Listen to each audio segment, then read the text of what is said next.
नमस्कार सभी साथियों का आपके चैनल पर सभी का स्वागत है।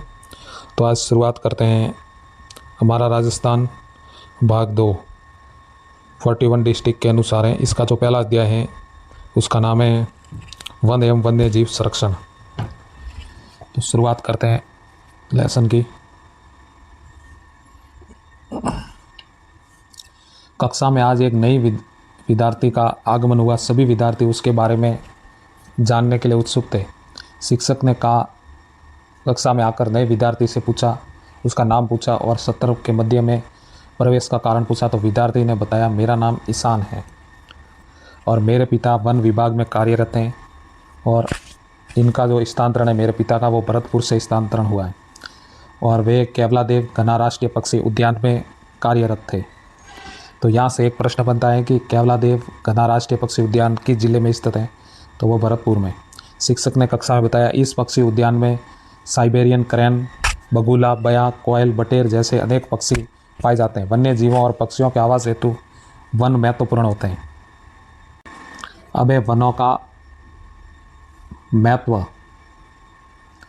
वन प्रकृति के द्वारा प्रदत्त एक अमूल्य उपहार है। पेड़ पौधों से हमें शुद्ध हवा के साथ साथ वर्षा भी प्राप्त होती है। पेड़ पौधे वन्य जीवों को आश्रय प्रदान करते हैं। उनके निवास स्थान के लिए पेड़ पौधे अति आवश्यक है। वन प्राकृतिक सुंदरता के साथ साथ जलवायु को सम बनाते हैं और वन आजीविका के भी साधन है।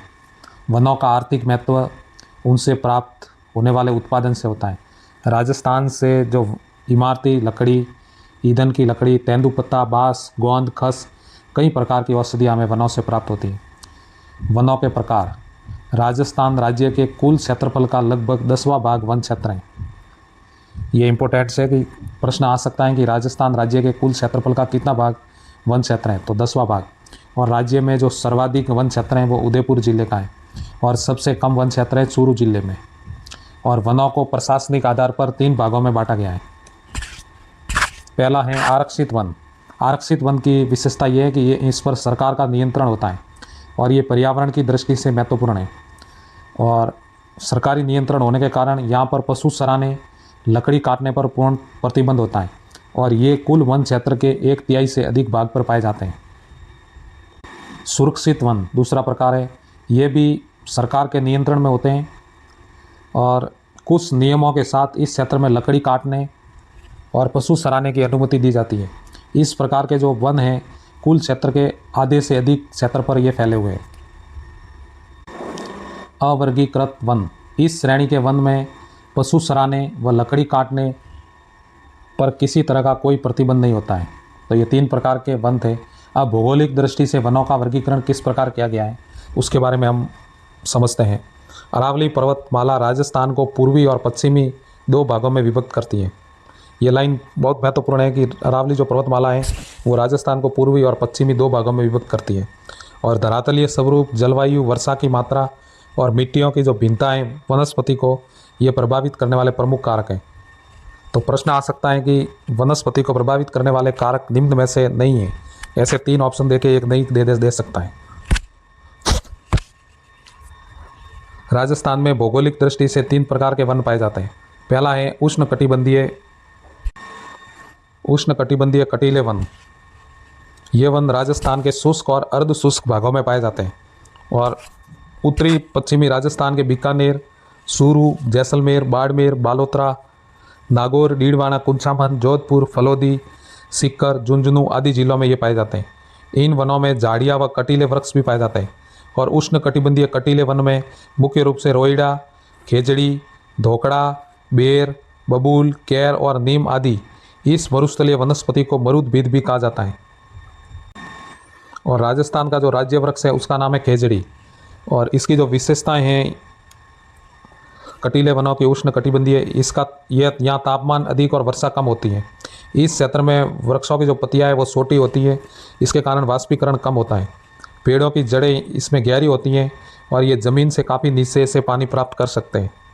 खेजड़ी बहुउपयोगी वृक्ष हैं। खेजड़ी को राजस्थान का कल्प वृक्ष भी कहा जाता है। ये राज्य वृक्ष है।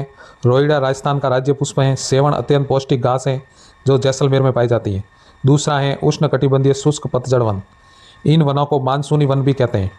ऐसे वन मुख्य रूप से दक्षिण और पूर्वी राजस्थान के बांसवाड़ा, डूंगरपुर, उदयपुर, सलूम्बर, चित्तौड़गढ़, अलवर, कोटपुतली, बहरोड, अजमेर, ब्यावर, सवाई माधोपुर, करौली, बूंदी, टोंक जिले में पाए जाते हैं। और इन वनों में सागवान, बरगद, तेंदू, सालर, महुआ, गूलर, धौक, ढाक, साल, सीताफल, बांस, आंवला, आम, नीम, शीशम आदि के वृक्ष पाए जाते हैं। इन वनों की अधिकांश लकड़ियां मजबूत होती हैं। इन वनों के पेड़ ग्रीष्म काल में अपनी पत्तियां गिरा देते हैं। उष्णकटिबंधीय जो सदाबहार वन है ये सदैव हरे भरे दिखते हैं। ये सिरोही जिला है, उसके आबू पर्वतीय क्षेत्र में पाए जाते हैं। इनमें आम, बांस, सागवान आदि वृक्ष हैं। राजस्थान के जो राष्ट्रीय उद्यान है, राष्ट्रीय उद्यान वन्य जीव अभ्यारण्य एवं संरक्षित क्षेत्र हमारी प्राकृतिक वनस्पति एवं वन्य जीवों को सुरक्षित रखने के लिए बनाए जाते हैं। राजस्थान में 3 राष्ट्रीय उद्यान हैं। पहला है केवलादेव राष्ट्रीय उद्यान। केवलादेव घना पक्षी अभ्यारण्य भरतपुर जिले में स्थित है। यहाँ पर साइबेरियन क्रैन, बगुले, बया, कोयल, बटेर आदि पक्षी पाए जाते हैं। दूसरा है रणथंभौर राष्ट्रीय उद्यान। ये सवाई माधोपुर जिले में स्थित है। यहाँ बाघ, भालू, चीतल, सांबर, नीलगाय, मगरमच्छ आदि पाए जाते हैं। और ये राष्ट्रीय उद्यान भारतीय बाघ के लिए प्रसिद्ध है। मुकुंदरा हिल्स उद्यान है, ये कोटा और चित्तौड़गढ़, रावतबाटा जिले में फैला हुआ है। और यहाँ पर बाघ, रीछ, जरक, गीदड़, भेड़िया, सांबल, चीतल, नीलगाय, सिंकारा, सियार आदि वन्य जीव पाए जाते हैं। तो ये राष्ट्रीय उद्यान 3 है, तीनों ही महत्वपूर्ण है। पूछे जा सकते हैं सुमेलित रूप से या किसी भी तरीके से ऑप्शन में पूछे जा सकते हैं, तो इसका पूर्ण रूप से ध्यान रखें। वन्य जीव अभ्यारण्य, अभ्यारण्य का अर्थ होता है अभ्य प्लस अरण्य, यानी भय मुक्त वन, अर्थात ऐसा वन जहाँ वन्य जीव सुरक्षित हो, घूम सकें। इसी उद्देश्य के लिए सरकार द्वारा वन क्षेत्र को संरक्षित किया जाता है। राजस्थान में कई वन्यजीव अभ्यारण्य हैं, जिनमें से कुछ वन्यजीव अभ्यारण्य इस जो सारणी है उसमें दिए गए हैं। पहला है राष्ट्रीय मरु उद्यान वन्यजीव अभ्यारण्य। ये जैसलमेर और बाड़मेर जिले में स्थित हैं। और यहाँ पर जो वन्यजीव हैं, गोडावन राज्य पक्षी है हमारा राजस्थान का, भेड़िया पाया जाता है, सियार, लोमड़ी, सिंकारा, नीलगाय। कैलादेवी वन्यजीव अभ्यारण्य सवाई माधोपुर और करौली में स्थित है। यहाँ पर बगेरा, भेड़िया, चीतल, खरगोश। कुंभलगढ़ वन्यजीव अभ्यारण्य राजसमंद, पाली और उदयपुर में स्थित है। बाघ, भालू, सिंकारा, नीलगाय यहाँ पाई जाती हैं। फुलवारी की नाल जीव अभ्यारण्य उदयपुर जिले में स्थित है। बाघ, चीतल, सियार, भेड़िया, सांबर। सरीस का जो वन्यजीव अभ्यारण्य है वह अलवर में स्थित है। यहाँ पर जो वन्यजीव पाए जाते हैं बाघ, जरक, सांबर, चीतल। टाटगढ़ रावली वन्यजीव अभ्यारण्य राजसमंद, ब्यावर और पाली जिले में फैला हुआ है। तेंदुआ, भालू, बाज, सियार, नीलगाय और रीस। सीता माता वन्यजीव अभ्यारण्य प्रतापगढ़ और चित्तौड़गढ़ में स्थित है। उड़न गिलहरी, सांबर, सौसिंगा और लोमड़ी। माउंट आबू वन्यजीव अभ्यारण्य सिरोही जिले में स्थित है। यहाँ पर रीस, जंगली मुर्गा और सिंकारा पाए जाते हैं। रामगढ़ वन्यजीव जो अभ्यारण्य है वहाँ बूंदी में स्थित है। बाघ, रीस, तेंदुआ यहाँ पाए जाते हैं। और जमवा रामगढ़ वन्यजीव अभ्यारण्य जयपुर में, यहाँ बगेरा, जरक, सियार, भेड़िया, नीलगाय, सांबर। और राष्ट्रीय संबल घड़ियाल वन्यजीव अभ्यारण्य कोटा, सवाई माधोपुर, करौली, धौलपुर यानी 4 जिलों में फैला हुआ है। संबल नदी के किनारे यहाँ पर घड़ियाल, भेड़िया और सियार, लोमड़ी आदि पाए जाते हैं। इसके अतिरिक्त जवार सागर अभ्यारण्य कोटा, बूंदी और चित्तौड़गढ़ में फैला हुआ है। और बंद बरेटा वन्यजीव अभ्यारण्य भरतपुर में। भैंसरोडगढ़ वन्यजीव अभ्यारण्य, बस्सी वन्यजीव अभ्यारण्य। और राजस्थान का जो राज्य पशु है वो सिंकारा है। और वन्यजीव की दृष्टि से और पालतू पशु में राज्य पशु है ऊँट।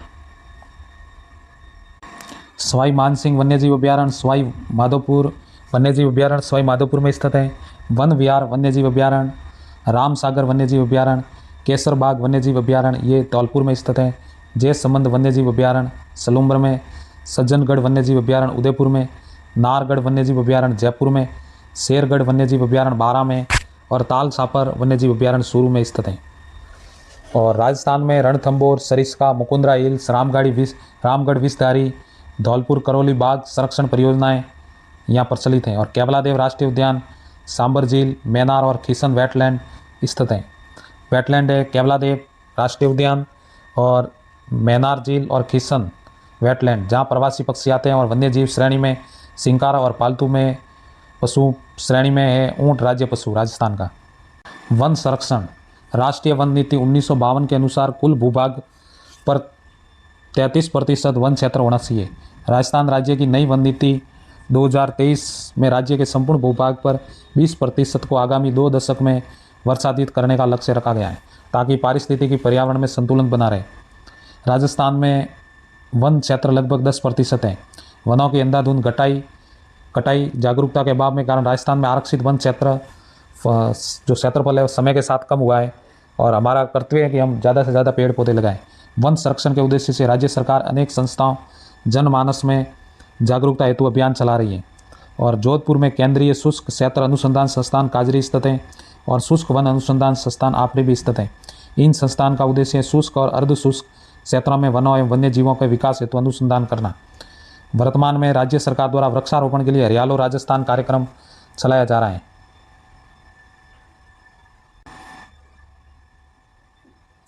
राजस्थान के जोधपुर जिले में खेजड़ी गांव में 1730 ईस्वी में महाराजा अभय सिंह के महल के निर्माण हेतु खेजड़ी को काटा जा रहा था, जिसका उस क्षेत्र के लोगों ने अमृता देवी के नेतृत्व में विरोध किया और 363 स्त्री पुरुषों ने वृक्षों से लिपटकर अपना बलिदान कर दिया।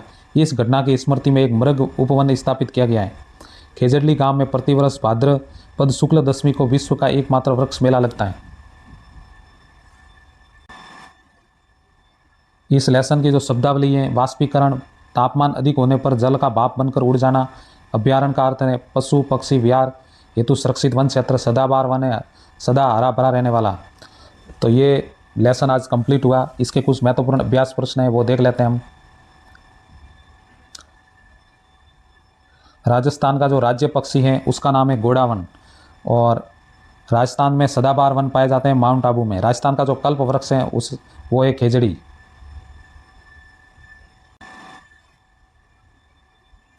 सीता माता वन्यजीव अभ्यारण्य है वो उड़न गलरी के लिए प्रसिद्ध है और रणथंभौर राष्ट्रीय उद्यान है वो है बाघ के लिए और केवलादेव जो राष्ट्रीय उद्यान है साइबेरियन क्रैन के लिए, सारस और राष्ट्रीय मरु उद्यान वन्यजीव अभ्यारण्य घोड़ावन के लिए प्रसिद्ध है।